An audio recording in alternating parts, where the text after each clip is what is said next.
nosso programa e a gente vai conversar com a Priscila de Sá, que é psicóloga, sobre um tema que um momento da vida passa por você, que é como retomar a carreira. Seja muito bem-vinda. Obrigada por estar aqui conosco nesse feriado, viu? Eu que agradeço, Rê. Muito feliz. Ô Priscila, assim, na vida da mulher, seja por conta da maternidade, seja agora depois da pandemia, seja porque os filhos crescem, em algum momento da vida, na minha vida pessoal, eu percebo que as mulheres se deparam com essa questão, às vezes por conta de um desses motivos, às vezes por conta de todos esses motivos. Então, assim, como retomar a carreira? A economia do cuidado ainda delega para nós os momentos de pausa, né? Como se a nossa carreira perfeito. fosse aquilo que a gente faz quando não está fazendo nada mais sério. Boa. E como retomar? Em primeiro lugar, assumir de volta a gestão dos próprios recursos. E quando eu falo recursos, eu estou falando de tempo, dinheiro, conexões e talentos. Tempo, por quê? Quando você fica muito tempo fora do mercado, as pessoas se habituam em ter você sempre disponível. É uma delícia ter uma mulher talentosa e disponível, sabe, para levar os pais no médico, para levar filhos não sei Aí você onde. diz da sua vida pessoal. Pede para Priscila, pede para Regina, ela tá lá. Isso, e aí é muito difícil você desacostumar essas pessoas e fazer com que elas entendam de que você tem uma prioridade, que você vai investir na sua carreira e que é hora de eles contarem menos com você. Que às vezes você vai dizer não posso. E aí, se você não estiver muito segura disso, fica mais difícil ainda esse retorno. Segundo lugar, o dinheiro. É complicado porque a volta ao mercado profissional sempre exige algum grau de investimento. Ótimo. Ou em curso, ou em roupa, ou em sapato, ou um corte de cabelo. Ou alguém para te ajudar em casa? Exato, alguém para ficar com filhos e fatalmente você precisa ter força para fazer essa lista de prioridades e fazer com que isso aconteça. Ótimo. Tirar ou de uma reserva ou então conversar com um companheiro, companheira se você tiver e entenderem juntos que isso é importante. É importante alocar esse recurso para a sua volta ao mercado. Então, Priscila, antes de eu colher os frutos, ter os recursos dessa minha retomada de carreira, eu preciso investir. Sabe por quê? Um dos erros que a gente comete é achar que retomada é voltar ao ponto em que você parou. Perfeito. E não é. É como um balanço num parquinho. Quando você já está com o balanço em movimento, é mais fácil você ganhar altura. Mas quando esse balanço para, você não precisa de novo de um grande impulso. Retomada é isso. É você voltar com um grande impulso nesse sentido. Perfeito. Então não é sobre arrumar um emprego. É sobre mobilizar forças e voltar com vantagem. Tá. Então eu preciso aprender a dizer não para essas pessoas, porque eu tenho um objetivo. Eu vou precisar investir, né, para dar esse primeiro impulso. E qual seria o outro item que você elencaria? A gestão das conexões. Boa. A gente acha, né, que é só para falar para a mãe, para a vizinha, para as pessoas mais próximas que a gente está disponível. Ou então a gente chega com aquela coisa, olha, conhece alguém que pode me empregar? Essa mentalidade de pedir emprego. A gente tem que entender que toda conexão é preciosa, nenhum contato é desprezível. Quanto mais pessoas você conhece, quanto mais pessoas você já conviveu, não só profissionalmente, mas pessoalmente também, essas pessoas precisam saber o que você faz, o que você está disposta a fazer e que você está disponível. E não é sobre pedir emprego, é sobre oferecer trabalho. Isso te coloca numa posição protagonista, uma posição ativa de quem está voltando com tudo. E não de quem está muito mirdezinha, pedindo, pelo amor de Deus, Me deixa trabalhar. Arruma, me deixa fazer qualquer coisa. O qualquer coisa não existe. Então, é hora de você retomar redes sociais, postar uma foto de quando você estava na ativa com uma legenda, adoro o meu trabalho, adoro ajudar pessoas, adoro fazer meus clientes felizes. E ali naquela legenda colocar, a propósito, eu quero falar para vocês que eu estou disponível para trabalho assim, assim, assim, sei fazer isso, isso, isso, isso e estou com muita vontade de voltar a fazer acontecer. Conhece alguém que pode se beneficiar disso? Por favor, entre em contato comigo. Não é só LinkedIn, não é só distribuir currículo, não é só ficar procurando vagas de emprego na internet. A gente tem contatos preciosos e despreza isso, por vergonha, por achar que não merece. Exatamente. Outro ponto que você citou logo no começo, qual é? Dos recursos, né? Isso. Tempo, dinheiro. vai as ter conexões. que alocar. As conexões e os talentos. Isso. A gente tende a achar que a gente só é útil naquilo que a gente fazia em troca de dinheiro. A nossa sociedade, ela é toda voltada para nos determinar o valor por aquilo que nós fazemos e não pelo que nós somos. Só que a gente precisa lembrar que a gente não é fazer humano, a gente é ser humano. O que significa que a gente sabe fazer muito mais coisas do que aquelas funções para as quais a gente já foi determinada um dia. Sem dúvida nenhuma. Então, esses 2 anos que digamos que você ficou parada. Pandemia? Esses 2 anos. Tá, mas você aprendeu a gerenciar 3 casas, você colocou os idosos, as crianças para dentro, você organizou a rotina de todo mundo. Você passou a ajudar o seu prédio, o seu condomínio com as compras coletivas. Desenvolveu habilidades, né? Desenvolveu. E é isso que a gente precisa saber, falar dessas habilidades, entender que isso é competência que também é útil no mercado de trabalho. Ótimo. Temos perguntas do pessoal de casa, Eba. Vamos? Tenho certeza que só essa conversa inicial já deu uma injeção de ânimo em muita gente. Carolina dizendo, perdi o meu emprego no início da pandemia. Como supero esse momento delicado? Em primeiro lugar, sabendo que não aconteceu só com você, Carolina, porque olha só, nós estamos vivendo o período de menor presença feminina no mercado de trabalho dos últimos 30 anos. Muitas mulheres foram demitidas. Que baque. E muito porque a gente se concentra no setor de serviços. A gente ama atender pessoas, resolver problemas, então os serviços foram mais impactados pela crise e pelos desdobramentos da pandemia, então a gente perdeu o maior número de postos de trabalho. Então, uma vez que você saiba que o defeito não é seu, agora é hora de correr atrás da solução. Então, implementar exatamente uma rotina de cruzada de volta ao mercado. Eu preciso voltar a ter a mentalidade de profissional, porque é fácil a gente se esquecer, né, de como era antes. A gente deixou lá as roupas de trabalho guardadas, a nossa rotina mudou, ou a gente passou a ficar de pijama o dia inteiro em casa. Significa abrir espaço de novo para estar disponível para o mercado. E eu diria como um primeiro passo para a Carolina, para ela voltar para o mercado, é descobrir do que as pessoas estão precisando mais. Que tipo de problemas os setores estão passando agora, que eu, com a minha experiência, o meu conhecimento, posso ajudar. Útil. Tá.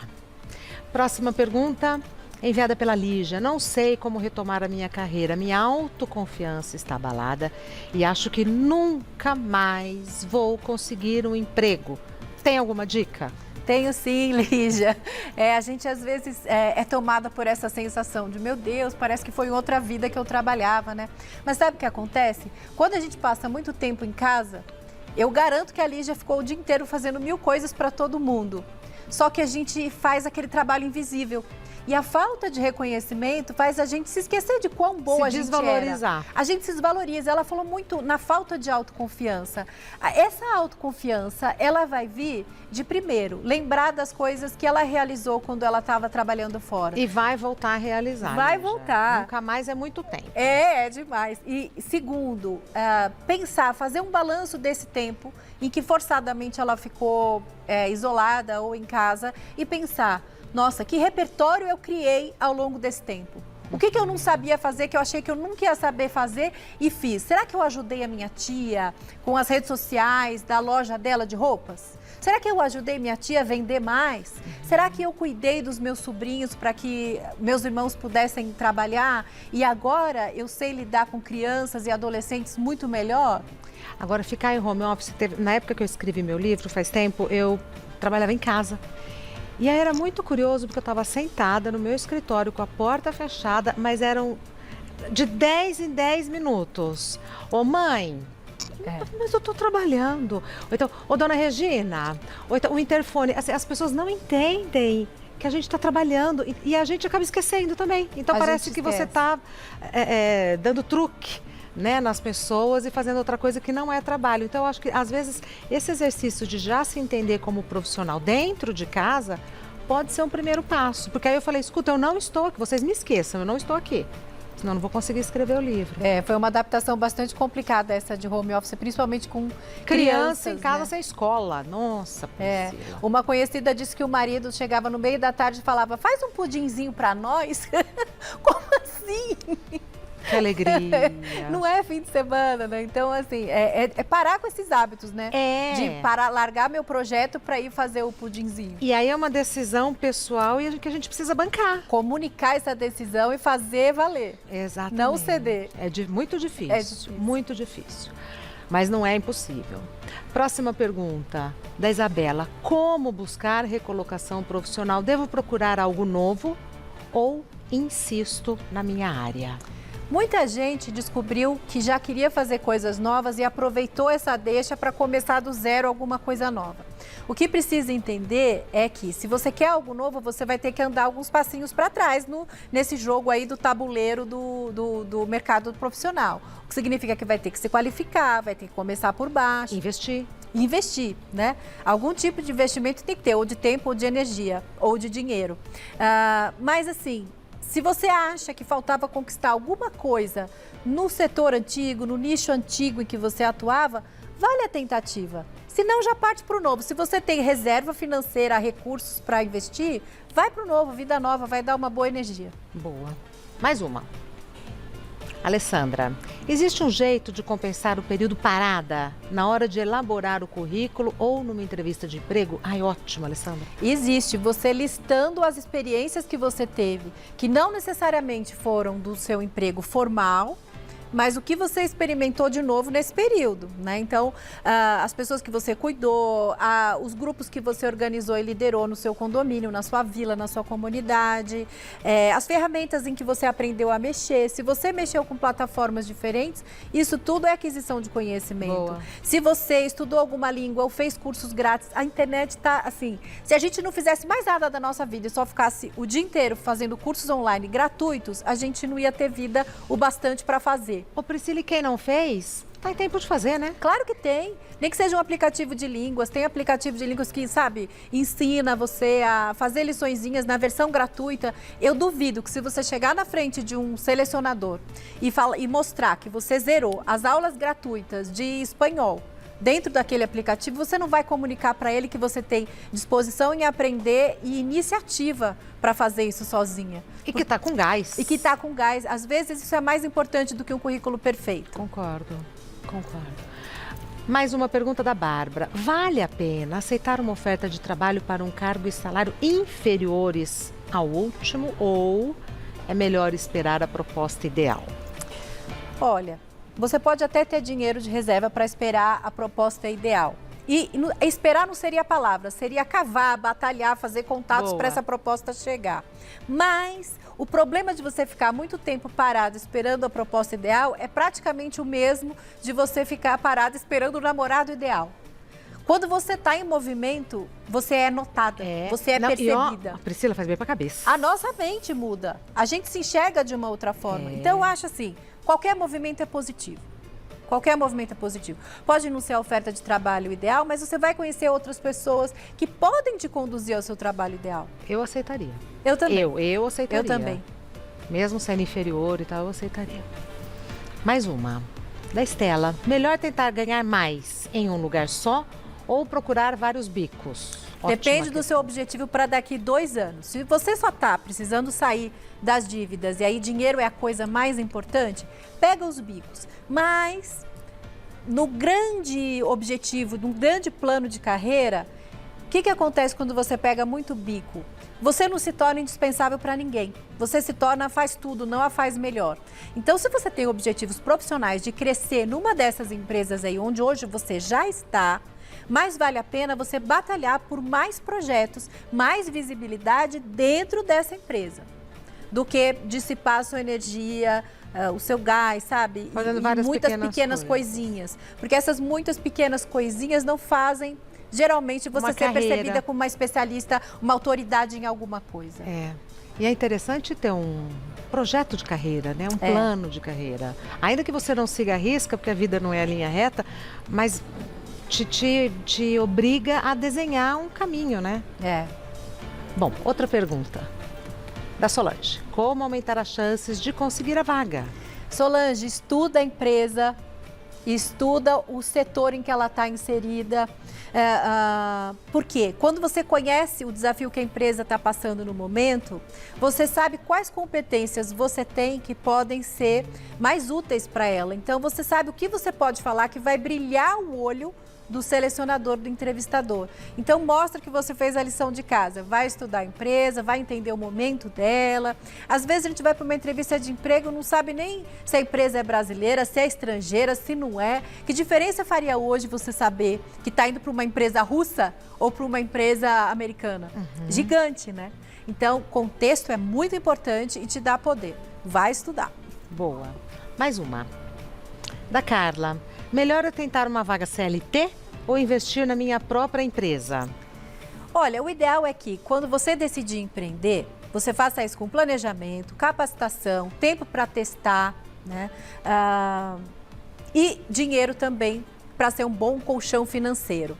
O ideal é sempre você empreender por oportunidade e não por perrengue, não por desespero. Mas, se de repente, nesse período, você desenvolveu aí um hobby que pode se tornar lucrativo, que se mostrou ter demanda, né? Então, por exemplo, começou a fazer bolo de pote ou então marmita vegana e descobriu que muita gente tem interesse nisso. Tem potencial para virar negócio? Faz com planejamento, faz com colchão financeiro, aí vale a pena investir. Perfeito. Mais uma. Marina, tenho 50 anos e estou me sentindo velha para o mercado. Quais empregos você sugere como opções? Ei, Marina, vítima do etarismo, né? Esse preconceito com relação à idade que existe. Eu tenho uma boa notícia para a Marina. Muitas empresas, inclusive de tecnologia e startups, que são conhecidas por só ter gente jovem, né? De sapatênis e camiseta surrada, estão num processo de seniorização dos quadros. É mesmo? Por quê? Perceberam que os profissionais mais vividos, mais experientes, têm mais sabedoria, mais prudência, já viram de tudo, têm mais inteligência emocional para lidar com frustração. Então, isso pode ser um ponto a favor da nossa cinquentona querida aí.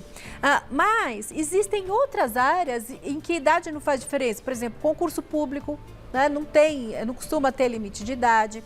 Vendas, representar alguma empresa que tenha uma estrutura em que você tem o seu tempo, você pode se dedicar, por quê? Ele vai valorizar contatos que você tem, pessoas que você conhece, um jeito mais focado no outro de abordar. Então, de repente, trabalhar com vendas representando uma empresa bem estruturada, não fica na dependência de conseguir aquele emprego formal mesmo, de 8 horas por dia. Mais uma vez, obrigada por ter vindo. A doutora Priscila de Sá está no Instagram como Priscila_D_Sá. Priscila com 2 L's. Priscila_D_Sá.